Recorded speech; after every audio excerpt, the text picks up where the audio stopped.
I mean, you don't have to look at somebody hanging from a tree to say, well, that couldn't be a lynching, even though there was a white mob that was chasing that black man. 3 white men chase down and shoot to death a 39-year-old black man in Florida.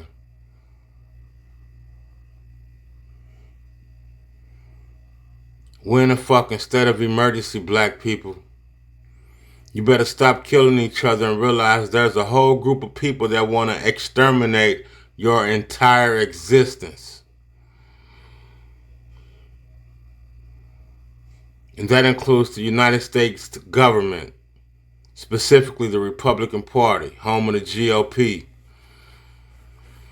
In Florida, 3 white males chased down a 39-year-old black man and shot him to death, leaving him behind a dumpster. The 3 were arrested. The rule is the state can enhance the charge to a hate crime. So at the bond hearing, Judge Kim Sadler made it clear to them that their charges could be enhanced. Then she said, well, there were just a bunch of white guys chasing a black guy. I don't see any reason for it. What's wrong with that? That's not a hate crime. Are you fucking kidding me? If I'd have did that, check it out, man. New this evening, we have now learned the name of the man who was found shot to death behind a dumpster in downtown Jacksonville. First Coast News sources confirm the man is 39-year-old Gary Jackson, and police have arrested 3 young men in connection with this case. One of them is facing a murder charge. Tonight, Destiny McKeever is on your side, joining us in the newsroom with more information. Destiny, you spoke to some people who remember Jackson fondly. That's right. I did speak with people who live and work in downtown Jacksonville who say Gary Jackson would spend lots of time in the area where he would later be killed. I did speak with one woman who says he was like a brother to her. A massive police presence Wednesday in St. Johns County now connected to the Jacksonville homicide. The Jacksonville Sheriff's Office released mugshots for these 3 men yesterday, saying they committed the crime. Ryan Nichols is charged with murder. Daniel DeGuardia and Holden Dotson face accessory after the fact charges. It's unclear right now why Jackson was killed, but his friend Valencia says he was a good person. Listen to this. 3 white men chase a black male. Black male found dead at a dumpster. The judge breaks all protocol, questions the hate crime statute basically being applied to them. It is insane. Put the picture up full mass. 3 white males were arrested in connection with the shooting death last week of a 39-year-old black male in Jacksonville, Florida. The victim's name has not yet been released, according to First Coast News. Ryan Nichols, 19, 18-year-old Danielle DeGuardia, and 21-year-old Holden Dotson. They all were arrested after the victim was found dead behind a garbage dumpster on the 500 block of Ashley Street in Jacksonville. The man was found dead from apparent gunshot wounds at about 6:45 a.m. This was on May 2nd. Surveillance video footage captured the 3 males chasing the victim on foot and in a vehicle. The security footage later obtained by the police showed a Jeep Grand Cherokee carrying Nichols, a DeGuardia, and Dotson parked near 100 North Julia Street before the men got out of the vehicle at approximately 2:25 a.m. All right. So then at approximately 2:45 a.m., the footage captured one of the men chasing the victim past the Jeep. The 3 men got back into the Jeep a few moments later and drove away. Subsequent footage captured the men driving down streets nearby, seemingly looking for the victim still, who is seen at approximately 2:50 a.m. on Clay Street and running north from the Jeep. He's still running. One of the men got out and chased the man, who is later seen trying to hide behind the garbage dumpster. He is trying to save himself. There's more. The police report is redacted and did not indicate the shooting. Dotson later reported his 9mm Glock missing. The Jacksonville Sheriff's Office found several 9mm shell casings at the scene of the crime, along with a loaded extended magazine, which was found next to the victim. They also found evidence that the garbage dumpster had been hit by a vehicle. Once again, more evidence. Additional video, more video from a 7-Eleven on Julia Street caught the Jeep's license plate, which had the words 9/11/2001, we will never forget, and an American flag. The Jeep reportedly belongs to DeGuardia's mother. After Nichols and Dotson were identified, arrest warrants were issued. They were arrested.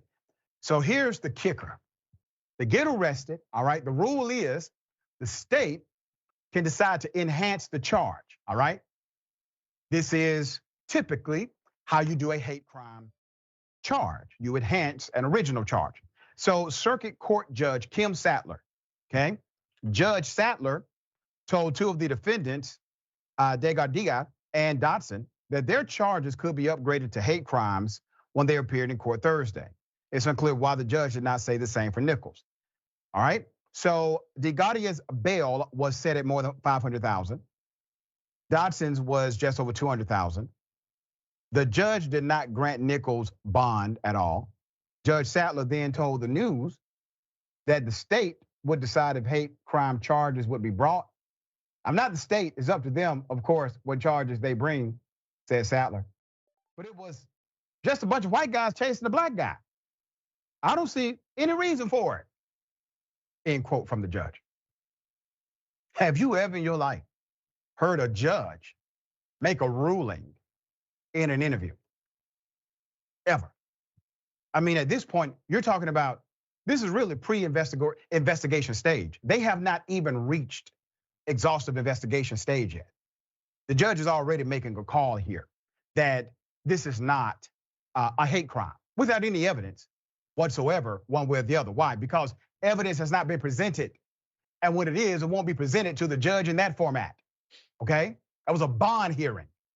You don't weigh all evidence in a bond hearing. You say some things about the background, evidence you may have, circumstantial, etc. But this judge has come out and said, just white guys chasing a black guy. What's wrong with that? How is that racial? How is that a hate crime? Okay, all right. I have never seen a judge step out of line like this in order to defend people who she believes also killed another human being. David, thoughts? This one is sort of a shocker. This sounds like a judge who wants to hear her own voice. I mean, and is so enamored with herself.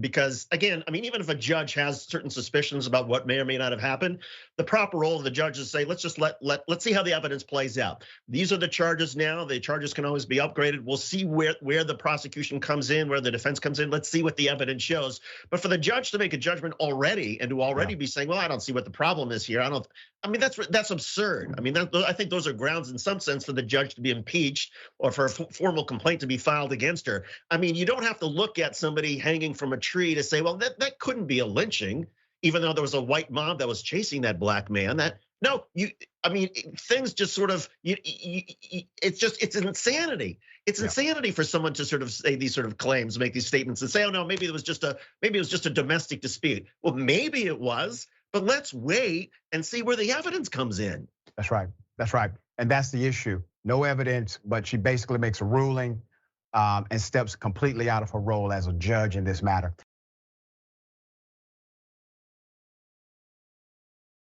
Imagine somebody killing your family members for 400 years over and over and over and over and over and over again. And at the end of the day, all you wanted was peace. And they still chose violence. They still chose superiority complex. They still chose to enslave y'all till this day. When you say make America great again, which period are we talking about? The period